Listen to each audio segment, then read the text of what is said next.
the first thing in opening it up is when we talk about moonshots, the media often makes it seem like it's this overnight success, that these companies have been, suddenly catapulting themselves to success, when in fact there's so much hard work and time that goes into making a true moonshot. And so, Anne, if we walk through back at the beginning, starting from the financial crisis in 2008, and then starting the company in 2014, and here we are. Walk us through just the evolution and how much it took, and what would you accelerate on your path to the moon, and what would you have decelerated if you had the choice? Well, I'm very, very flattered at the analogy with a moonshot and Starling. I must admit, on the journey, it did feel like that. I was a computer scientist that started in banking in the early 80s, and I spent a long career in banking in various roles around the world. And of course, we had a horrible financial crisis in 2008, 2009, that shattered countries and an industry. And I came to the conclusion that people were trying to put the system back together again, the way it was before, and not really taking advantage of how technology had changed things. So what I decided to do was to quit my job to start a bank. And that was in 2014. Whilst the financial crisis was going on, lots of things had changed. People were shopping differently, buying music differently. People were going about their lives differently, and the banks had not caught up and were doing things in a very traditional way. So I thought I had one chance to, fixing the issue. So I quit and started the journey of founding Starling. Mm-hmm. So one of the other things that we talk about in creating moonshots, or at least attempt to create moonshots, is the story that we have at X about if you're trying to teach a monkey to recite Shakespeare standing on a pedestal, where do you start? You start with the hardest problem first, which is teaching the monkey Shakespeare. A lot of companies or a lot of startups try to start building the pedestal. So, and that's where you run into problems, because what you want to do is understand, can you tackle the toughest problem first? So we talk a lot at X about where's the monkey? Where are the monkeys? What's the monkey? Are you working on the monkey? What's been your monkeys? What are your monkeys? That's a very, very good analogy, actually, because when I started the process and started knocking on doors, trying to raise the money, I set about having a bank with a full banking license and building the tech from scratch, starting with the first line of code. And most people would say, well, can't you buy a banking package, one step at a time? Or can you start with some other license, be a bank later? I knew very well that the only way we could create something that was transformational is if we built both of those together and built the technology from scratch. And people thought I was crazy. I'd go to those networking, events, and you'd be wandering around, you'd ask for Prosecco, and people would say to you, what are you doing, Anne? And I say, I'm starting a bank. And they'd literally walk away and go, can you do something easier? And haven't we got enough of those banks already? But it took me 2 years. It took me 2 years to raise the money, selling things on the way and getting people to help for the vision, really. And lots of people on that journey put their time and effort into Starling with no real certainty of success. But it was a chicken and egg situation. All of a sudden, we had the license in our eyes. We could just about see it over the horizon. And when the license was about to come, we also raised the funding, and then the hard work started.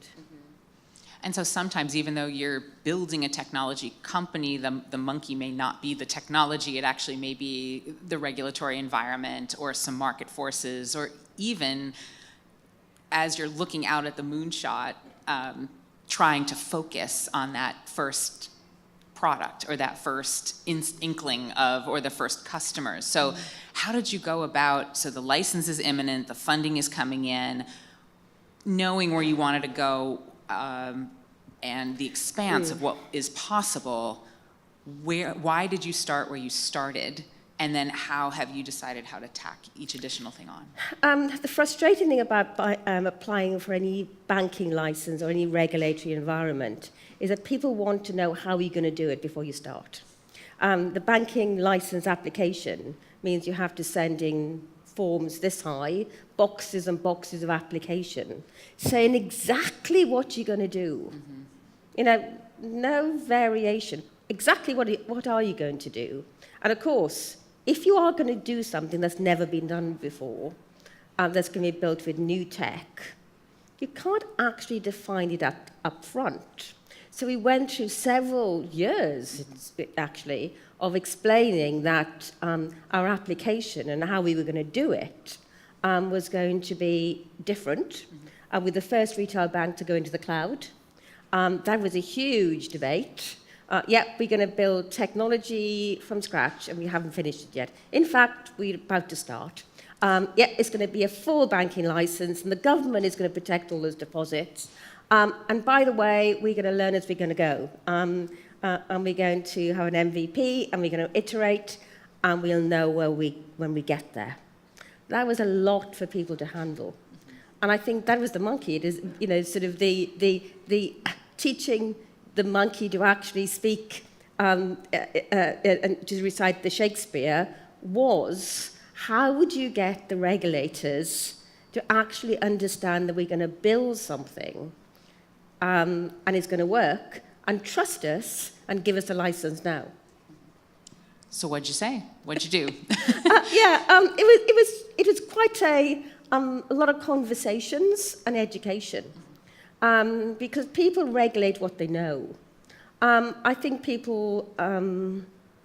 regulators trusted me in some respect because I was I had a long background in traditional banking and had the background, but I felt as if I could see a very, very different world.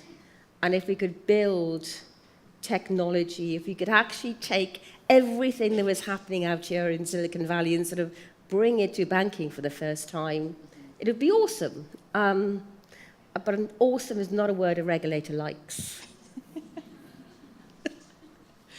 Oftentimes, sometimes we're saying, so did you have that conversation, whether it's with regulator or policymaker, and it's like, do you have the compliance?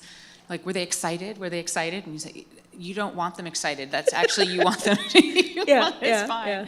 So how did you, though, I jest, but in truth, how did you get them excited and comfortable excited with where you want to go? Where did you, how did you educate them about all the things that you were doing, the technology you were bringing to the table,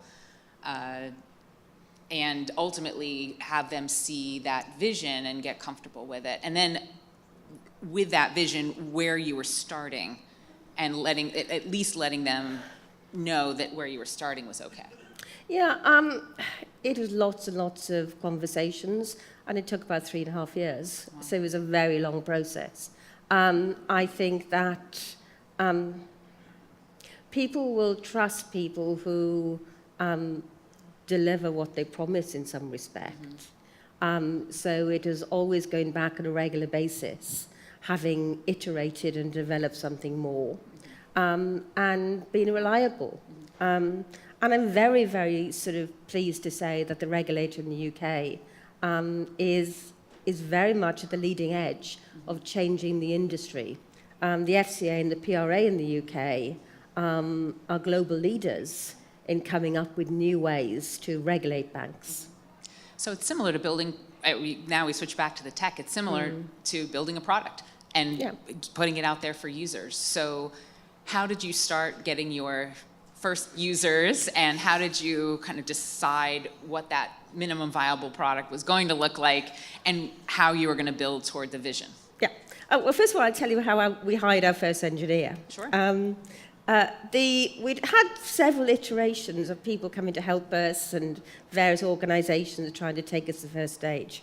But one day I came into the office and there was a guy there called John Mountain, and he was coding away.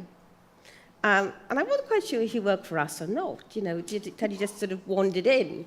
And after a couple of days, I kept thinking, he's still here, I'll ask him what he does.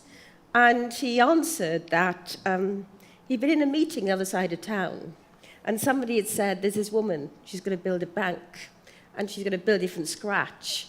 And most of us think she hasn't got a hope, okay? And he did some research and turned up. And he started working on it. And then they started networking, and they kept saying, come on over. This is something, you've all worked in the big banks for donkey's years. You've all seen tens of thousands of people trying to build technology, but this is going to be different.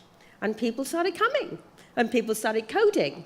And these are people who took a huge risk for no pay until we built Starling. Sure. So how did you then, so everybody's coding, they're coding what they want, or how did you paint that vision and say, okay, we're really glad you're here. Now, actually, this is what we'd really like you all to focus on to get that out the door. Well, it was fantastic, because when I started my engineering career in the early 80s, I used to code, and you'd sit next to somebody who knew what the business wanted. And over 30 years, those two people separated and separated. We offshored, we outsourced. We separated the people who had the engineering skill from the people that really understood the business. And that's all now changed. And we now have people who have huge skills. They understand what the business is. They understand how we develop products. And we employ some of the best engineers in the world at Starling to build the best tech in the world.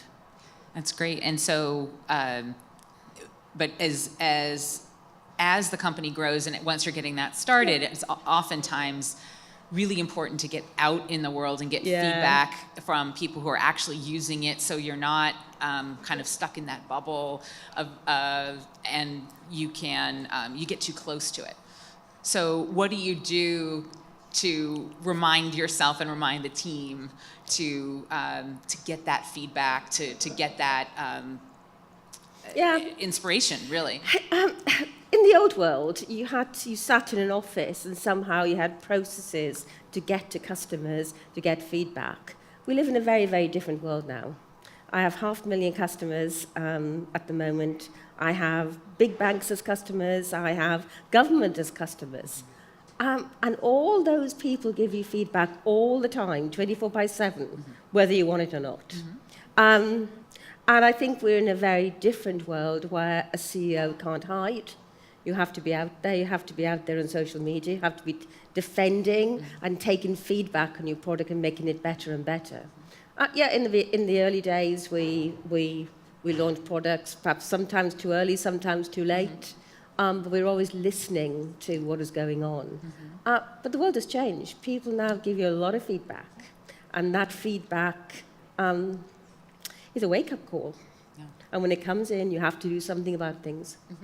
And so how do you balance that feedback with what you might know to be true, or then to think, well, maybe that's not true, given all the feedback I'm getting? How do you hold that balance in hand? Yeah, I've gone through various phases in the last couple of years. Initially, I was taking all the feedback very personally and worrying about it and trying to address every issue. Then I went through a phase of not trusting my own opinion, really. I was too close to it. I was a user group of one. Let some other people do it, let other people get involved and give me that sort of feedback. But now I think I've gone full circle. I passionately believe that Starling helps people with their financial lives, whether those people have no money or lots of money. And I enjoy Starling myself, and our customers do. And it's terribly personal, but that's okay. Yeah. Okay. Well, that's good. And so you mentioned also that you have a consumer business, and then after that you launched the B2B business. And so how is it now having large banks as your customer, and how was that to get that first, that convincing, getting that first bank on board and to embrace this future? We started focusing our retail business and then our SME business, small and medium enterprise business. But we were constantly, people constantly kept knocking on our door saying, will you sell your software? Will you come to these countries and start a bank? And I do not believe just selling the software is where people are at nowadays. We have a banking as a service proposition where people can plug into an API and use all the banking services, including our license. So we have many financial institutions, including very big banks, using that infrastructure. And wasn't that always the vision, to create that suite and that platform and the marketplace? Was that always the vision, or was that based on interest, feedback, kind of going with the market a bit? Yeah, it's very strange in that, my background is providing some of these services on a large scale across many, many countries. But I started Starling with a retail business. It was only when people started knocking on our door and saying, can we use it, did we open it up to other companies? And people also asked, is it something that, which is most important to us? Is our retail business, our B2C business, or is our B2B business more important? People only trust us for B2B because we're using it for our own customers. They know very well that our core business relies upon it working every day, and therefore they depend on us, and therefore they can trust us. And so, and you make that lack of channel conflict clear? Yeah. But banks have always used each other across the world. Correspondent banking is something which is well known, and our competitors trust us to look after their business. That's good. And then what has been the role of, we talk about Launchpad and technology and machine learning, which has wonderful applications, but if you're using a hammer, everything looks like a nail. So what have been the true benefits of machine learning, and what are some of the challenges that still remain for you technologically? When I started Starling back in 2014, in my early presentations, I was talking about the data, financial data, being very rich. We know all about people's financial purchases, what they're doing, how they're doing it. And that data must be owned by the consumer, and to help the consumer get a better financial life, to tell if the consumer has enough money to the end of the day, the end of the week, the end of the month, the end of their life. So that was the vision, and I always thought that Starling, the first iterations of machine learning at Starling will be all about that particular problem. And whilst we're doing quite a lot of work in that area, in predicting things to help people with their financial planning, our most practical applications at the moment, the work we've been doing recently, it's all about fraud prevention and understanding customer behavior, so we can actually understand and give a customer a better service. Fraud is very, very painful. When people are subject to financial fraud or financial crime, it is hugely painful. And we're using lots of our techniques to protect customers from fraud. That's great. I'll open it up for questions in a moment if anybody has them. But so what's next? What can you tell us about what's next and on the roadmap? We have recently received a very large government grant, and in total we've raised $300 million over the last couple of weeks. And that gives us a chance of building out the best SME bank in the world. We've now got $100 million to spend on building an SME bank, building that functionality out. And considering that we are very frugal in our spending to date, and how we go about developing, that'll get us a long way. We're also applying for a license in Europe, so we can expand into 10 countries in Europe in the next 2 years. And how do you go about, sorry, one more question, but when you, because that expansion is always fraught, because there's now different regulations, there's localization. How did you attack that sequence of events? I think what we're doing and how we're doing it is relatively easy in Europe. The legislation across Europe and the EU is quite consistent. Of course, we have language challenges and cultural challenges, but the legislation around the product is very consistent. And we've already built all the payment schemes and the payment rails for that. But it is, I'm really excited about getting back into Europe. I used to run 34 countries, payments across Europe, so 10 in the next couple of years and the 24 to come. So you're getting the band back together. Yeah. Excellent.